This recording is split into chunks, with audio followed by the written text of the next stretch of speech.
Hi guys, welcome back to my channel. I hope everyone is doing great and everyone is safe. So today I'll discuss about overcoming communication barriers in multicultural settings.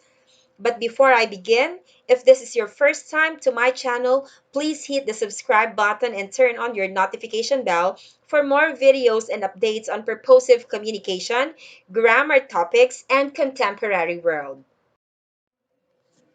All right, so in the previous video, I have discussed about communication and globalization, the impacts and different signs of globalization, the importance of knowing the different characteristics of culture, and the difference between the world English and the world Englishes, and of course, the significance of knowing and understanding intercultural communication. Now, I'll be discussing about the different ways in overcoming communication barriers in multicultural settings. So let's have the definition of multicultural. According to U Dictionary, multicultural means incorporating ideas, beliefs, or people from many different countries and cultural backgrounds. When people of different cultures come together and share different customs and traditions, this can be an example of multicultural celebration. And before we continue discussing the overcoming the barriers in multicultural setting, let us have a short recap of the term used in the previous video or topic. So let's have culture. It is all socially transmitted behavior, arts, architectures, languages, signs, symbols, ideas, beliefs, norms, traditions, rituals, and etc., which is learned and shared in a particular social group of the same nationality, ethnicity, religion, and etc. Now, globalization is a process of bringing people together and making them interact and exchange ideas across traditional borders. And intercultural communication, it takes place when people from two different cultural groups interact with the purpose to exchange ideas and cultural norms in the spirit of understanding and mutual respect. And now, with globalization and migration, the 21st century workplace is becoming a microcosm of a world community that people from different countries with various ethnicities and cultural background meet. So, it is mentioned the microcosm of a world community. So, what does microcosm mean? It means a small society or place or activity which has a typical features of a much larger one but seems like a small version of it. So you see that our world is absolutely huge, but it is becoming small because of easy access to communication or to technology. And we can easily interact internationally no matter what race or ethnicities they belong. So, to ensure maximum productivity in the workplace, there must be a smooth flow in communication among multicultural groups. Now, for us to be able to have this fluidity in the process of communication, one has to know the language and the culture of the person you are talking with. Okay, so let's have this. There are several challenges that people encounter, especially if they are just new in a workplace, most specifically if they are in the other country. So a lot of people will judge you or misinterpret you because you act and you talk differently. Now, we will begin studying the effective communication in a multicultural environment. Now, let us talk the different potential barriers in effective communication. So the first one is language.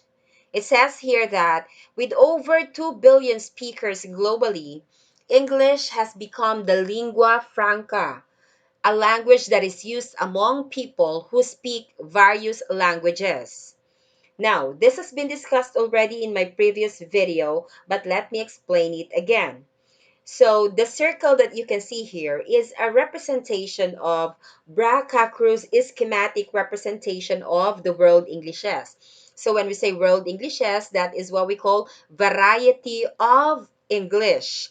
Okay, he describes that there are three circles of the language. The first one is the inner circle. So when we say inner circle, these are the countries whose first language is English, like the United States, the United Kingdom, Australia, New Zealand, and Canada. And then when we say outer circle, this is the second language of these different countries like Philippines, Singapore, India, and etc. And they consider English as the second language or ESL. And then when we say expanding circle, they consider English as the foreign language or EFL. So it means that English has no official use in these countries like China, Russia, Japan, and Vietnam. But of course, these countries are starting to use the English language as their second language. Now it says here that language is embedded in culture. So it is culture and not the language code itself that dictates what appropriate to say and do in every communication situation. So according to Day Translations in 2018, language and cultures are intertwined. A particular language usually points out to a specific group of people. So when you interact with another language, that means to say that you are also interacting with the culture that speaks the language. You cannot understand one's culture without accessing its language directly. So, when you learn a new language, it does not only involve learning its alphabet, the word arrangement, and the grammatical rules, but also learning about the specific society's customs and behavior. Meaning, when learning or teaching a language, it is necessary that the culture where the language belongs be referenced because language is very much ingrained in the culture. So here is an example.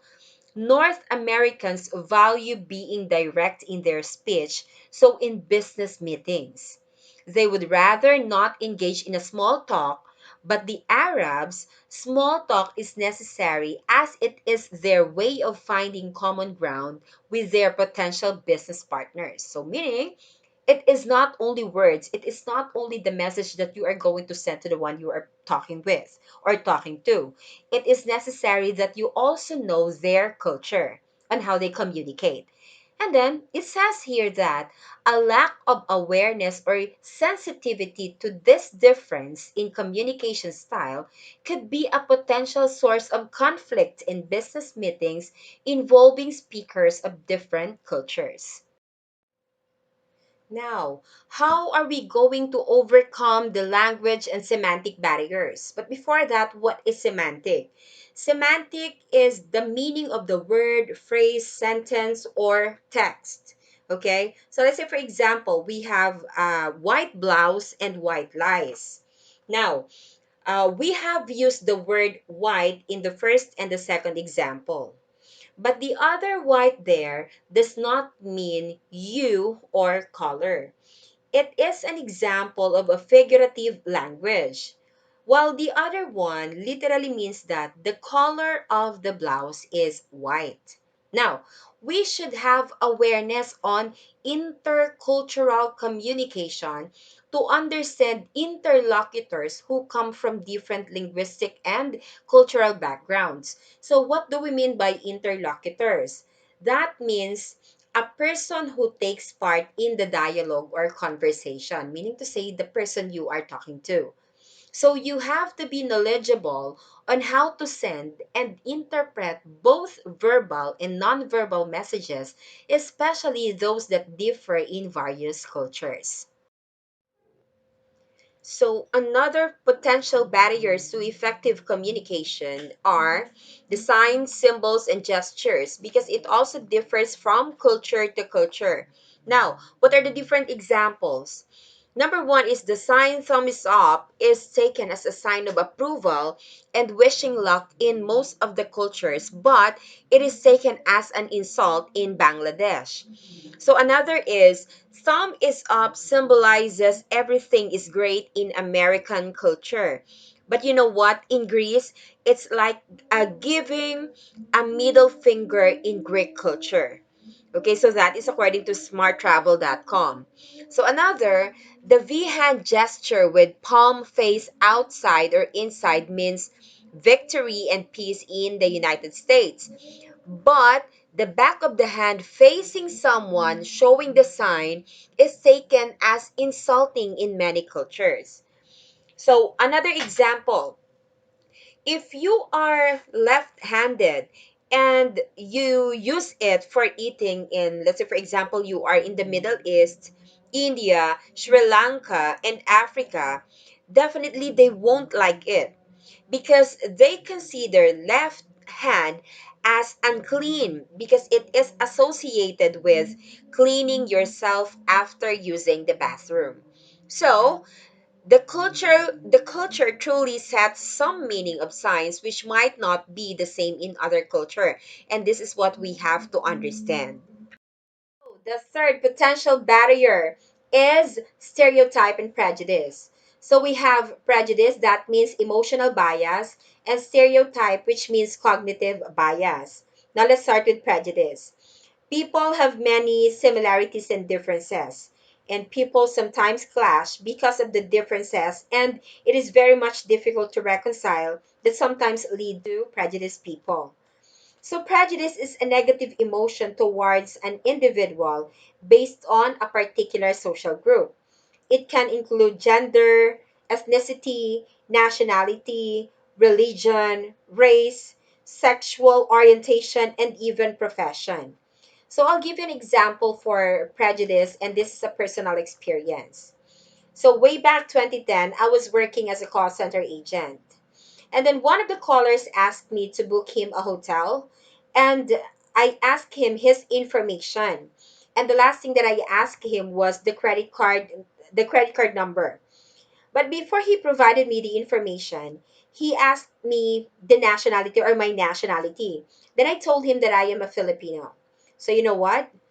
He told me that he is not going to give me the credit card details because he doesn't like Filipinos because Filipinos are thieves. So this is really disgusting, right? But this fall under prejudice. Okay, that is an emotional bias. And then when we say stereotype, it's a cognitive bias that overgeneralize and apply to all members of the group. So look at the example. We have Asian students are stereotyped to be good at math. So this is a positive stereotyping because they are considering that all students from the Asian countries are very good at math. And then the second example, people following a certain religion are related to being violent or terrorist, which is a negative stereotyping. So meaning to say, if you do not do something or if you do not do anything against other people, but you belong to this kind of religion, uh, people are thinking that you are also a terrorist. So this is stereotyping or what we call cognitive bias. And reminder, so whenever we stereotype and whenever we prejudice people, we discriminate them. And the fourth one is ethnocentrism. So the next one is cultural relativism. Ethnocentrism, This according is to the opposite Businesspedia, of is the ethnocentrism. process of dividing So it culture is the as ability us to and understand them. a culture It on is its the own tendency terms to and not to judge make the judgments culture of other using the people standards of with one's own disfavor culture. and to So consider the one's goal of own as this being is to superior promote to the other. understanding of So, cultural according to practices that lumenlearning.com, are not it is a typically term part of used to one's own describe the culture. opinion that So, one's using the own way of perspective of life cultural is natural relativism or leads to correct. the view that Some would call no it as one cultural culture is ignorance. It is superior like than the one other sees that his culture or her when own compared to the culture systems of is the one that morality, is correct law, and the one that should politics, be and imitated. etc. So, And once cultural you see relativism cases is a like principle you that see it an different to your own way individual of living, you person's will belief consider and it as activities should wrong be and you will try to understood by convert this. others in So, of terms course, of that this may individual's result to own conflict culture. because So, other meaning to people say, will not it's like agree you or are will trying to not agree and learn, will to stick to understand, his and to or her adapt way of everything to have living. this what we Now, call so as you can see in the understanding. picture, so how are we going to overcome stereotype and ethnocentrism? Number one, Observe the basics and maintaining good interpersonal relationships. Verbal and nonverbal messages should be delivered in a way that they do not offend the sensibilities of others. So another is we have to understand the multicultural self because different people have different views and ideals, perspectives, values, traditions, and beliefs to become more globally competitive and culturally sensitive. So just like what's in the picture, according to John 7:24, do not judge by appearances, but judge with right judgment. So it's the same with never judge a person by his or her skin color, by how he or she talks and how he or she acts. So all we need to do is to understand and to adapt. So the fifth one is cultural difference. Cultural taboos are practices prescribed by a particular society as being improper or acceptable in their culture. So when we say taboo, it's a social or religious custom prohibiting or forbidding association with a particular person, place, or thing. So let's have the given examples. When Westerners take their soup, slurping is against table etiquette, but among the Japanese people, it is a must do if you want to express your appreciation for the meal served to you. Another example, giving flowers to a male host may be an acceptable gesture of gratitude in many cultures, but in France, a male guest should not give roses to his hostess as it suggests romantic overtures. So another is taboo in Saudi Arabia. Uh, the taboo in Saudi Arabia are marital relations, rape, and domestic violence. So we also have these following examples. Don't point at anyone or show the soles of your shoes. And then another, do not wear tight clothing. Don't show affection to opposite sex in public. And do not discuss sex in public. So those four that I have mentioned to you are taboos in Saudi Arabia. And how are we going to overcome cultural barriers? So we have to be aware of cultural differences in beliefs, attitude, and practices that dictate appropriateness in a multicultural setting. So this one is self-explanatory. So another is the personal space, and this is very important for you to know. So the amount of space between speakers defines their relationships in terms of gender, age, social status. But culture will also have an effect on how a person defines a personal space. So example, in contact cultures such as South America, Middle East, and Southern Europe, people tend to stand close to each other and touch frequently as they converse. But in non-contact cultures such as Japan, US, and United Kingdom, people tend to maintain more space and often less touch while conversing. So to sum up everything, to make cultural communication effective, the causes or barriers of communication must be eliminated as much as possible. So here are the following guidelines. Number one, be aware of cultural differences that dictate appropriateness in multicultural settings. Number two, have knowledge on intercultural communication to understand the different linguistic and cultural backgrounds. Number three, understand the culture of others. Number four, understand cultural taboos. And then number five, observe the basics in maintaining good interpersonal relationships. So another is know yourself and your culture for you to get used to how others may interpret cultural values in a different way. Next is know your audience and be open to new ideas, and you have to appreciate cultural differences. The next one is avoid using deep words. Keep it simple and polite so that others may easily understand you. And the last one is be a learner. Keep in mind that you always have something new to learn so that you will be open to new ideas and appreciate cultures other than yours. So these are taken from Businesspedia. And then culture differences should not separate us from each other, but rather cultural diversity brings a collective strength that can benefit all of humanity. That is by Robert Allen, author.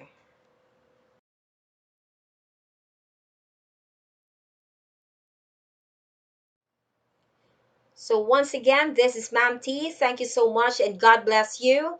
Please do not forget to like and subscribe this channel.